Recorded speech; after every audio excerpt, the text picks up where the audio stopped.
Thank you, Mr. Speaker, and I thank the distinguished gentlelady, the top Democrat on the House Appropriations Committee, for yielding and for her steadfast leadership on behalf of working families, hard-working American taxpayers in the great state of Connecticut and all across America.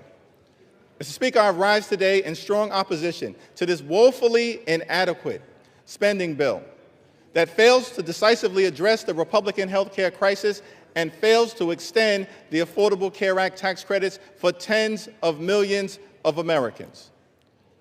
Mr. Speaker, before I say anything further, let me say to our men and women in uniform, to our active duty troops, to our hardworking federal employees, to our civil servants, to our TSA agents, to our Capitol Police, to our staff here in the House of Representatives, to our air traffic controllers, thank you for your service. Thank you for your sacrifice. Thank you for the work that you do on behalf of the American people each and every day.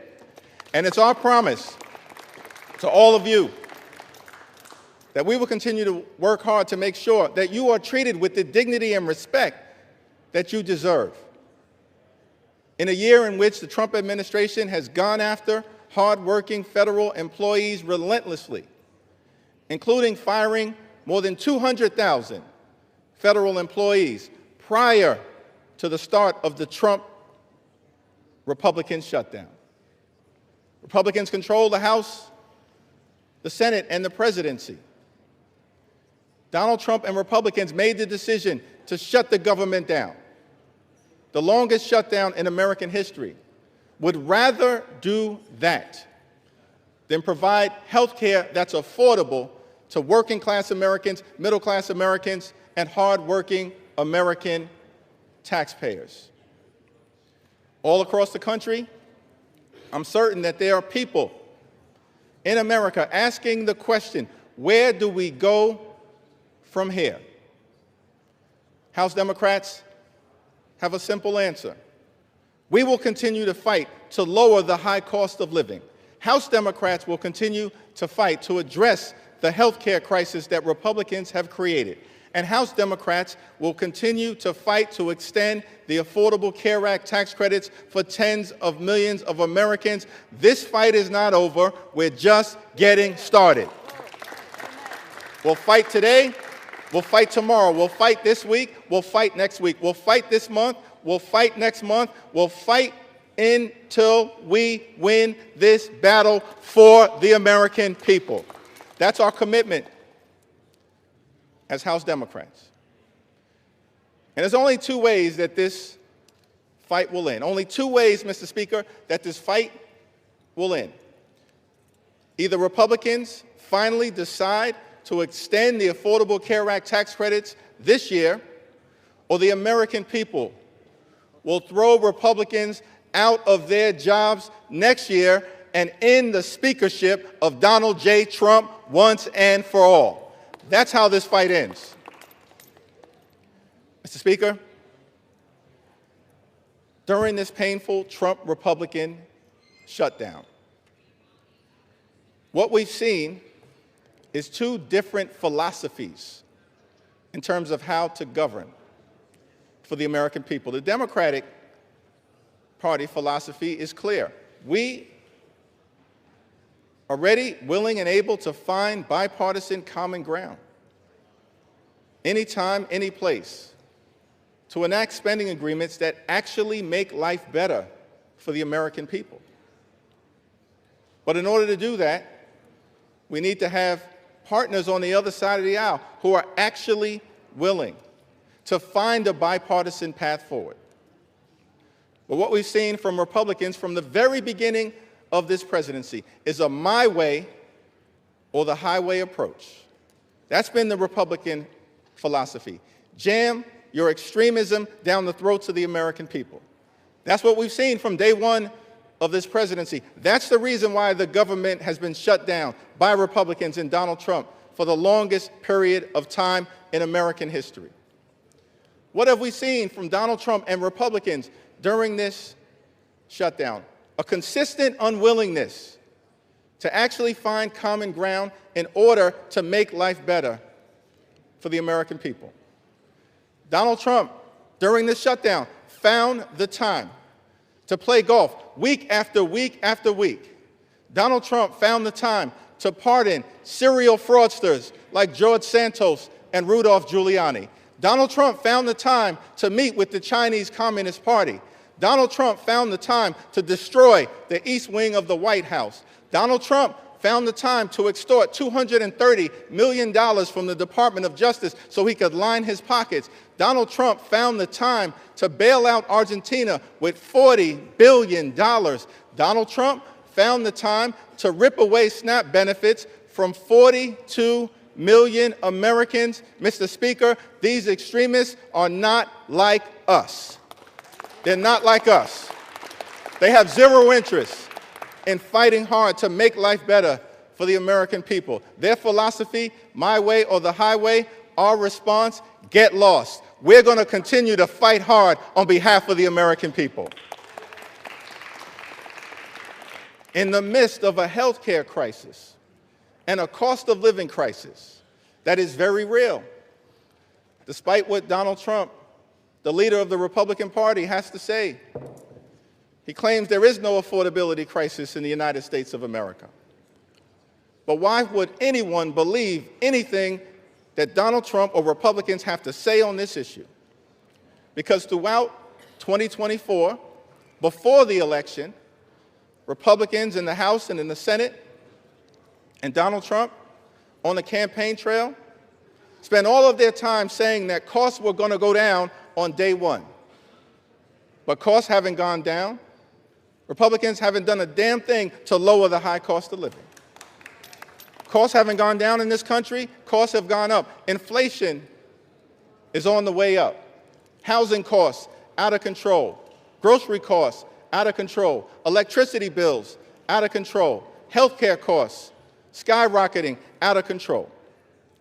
And in the midst of this affordability crisis, seeing this, Democrats said, we've got to fight to make sure that we extend the Affordable Care Act tax credits so that tens of millions of people, working class folks, middle class folks, people in rural America, working class America, small town America, the heartland of America, black and brown communities all throughout America, don't experience premium increases that in some cases will go up by $1,000 or $2,000 per year.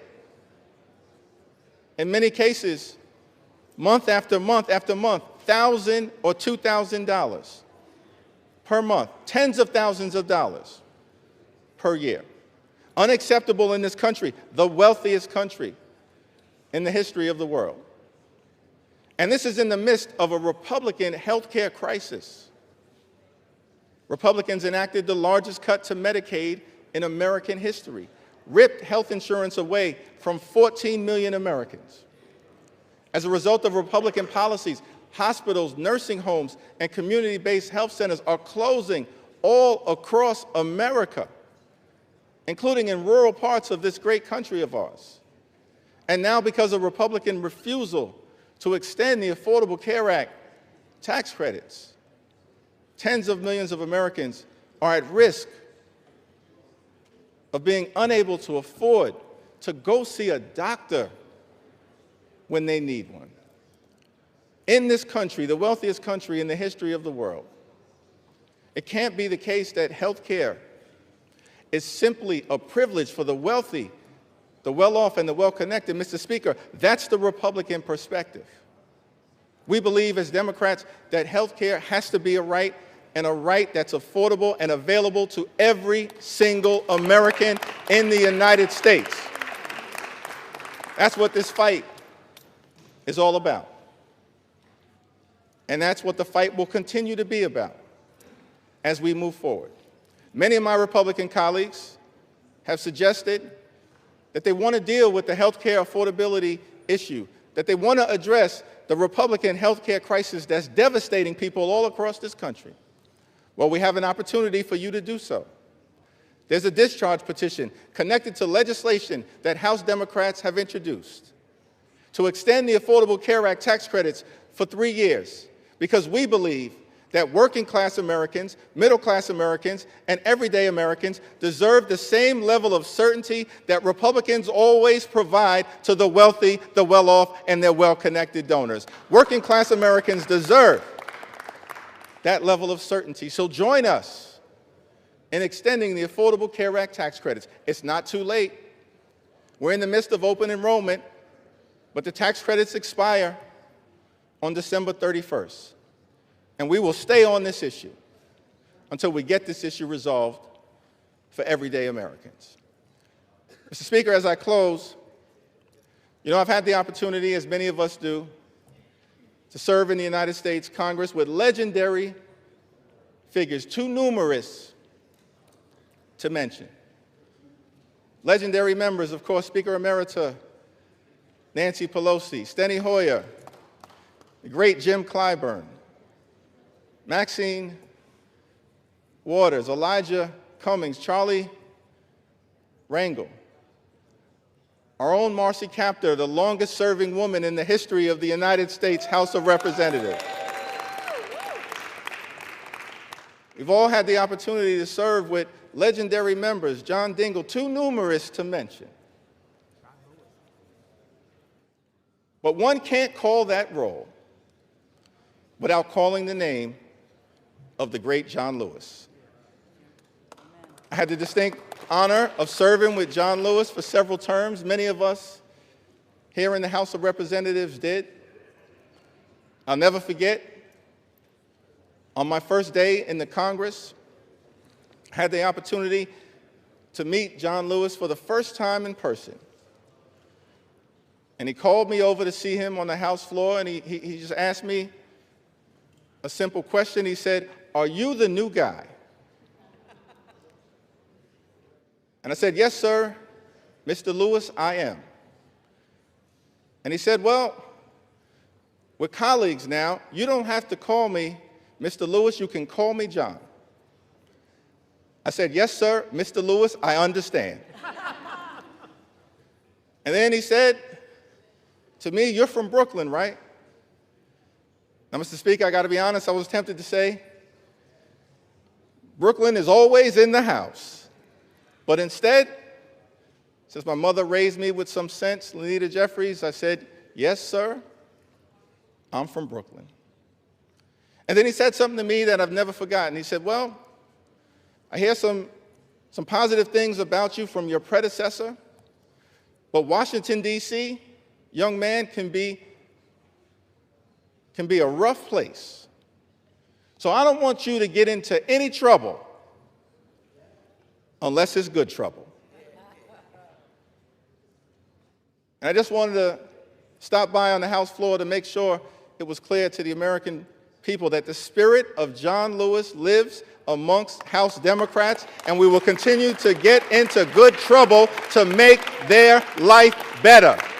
That's our commitment to every single American all across this country, from this day and for every day moving forward. And it was John Lewis who said to us that ours is not the struggle of one day, 1 week, or 1 year. Ours is the struggle of a lifetime, and maybe even many lifetimes. And each one of us in every generation must do our part. Mr. Lewis, we love you. We were blessed by our opportunity to serve with you, and House Democrats are here to do our part. We're in this fight until we win this fight for the American people. I yield back.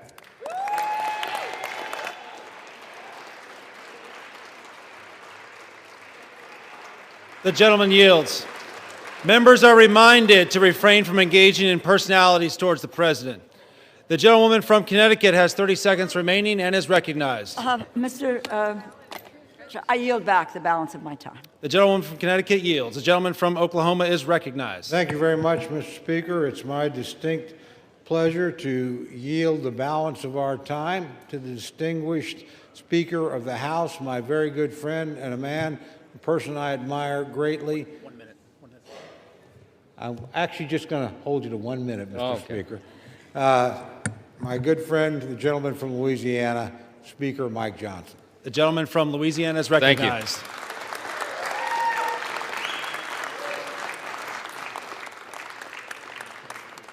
I want to thank my friend Chairman Cole's done an extraordinary job in this process. And Mr. Speaker, we all know why we're here.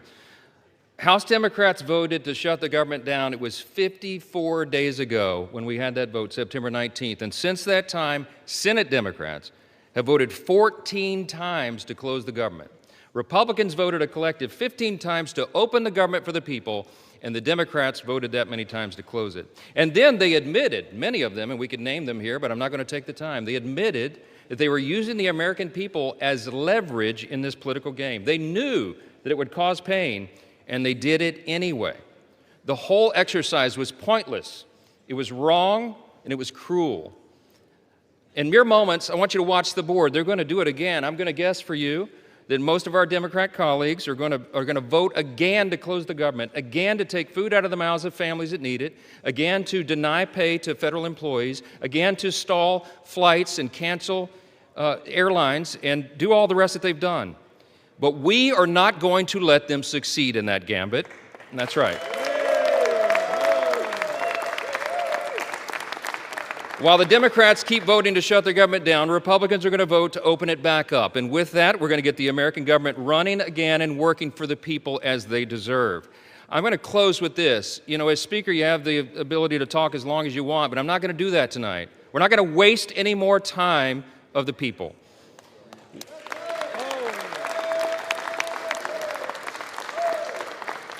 I'm just going to say this. I think that everybody needs to remember this one simple thing.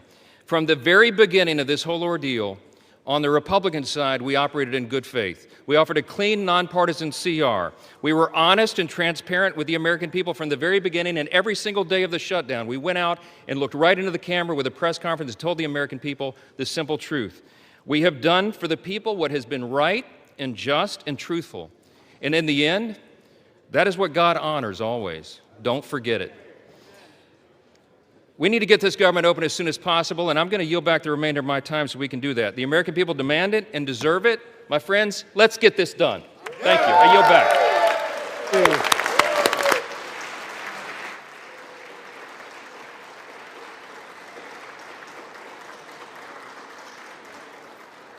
Proud of you. The gentleman yields. The gentleman from Oklahoma has 3 minutes remaining and is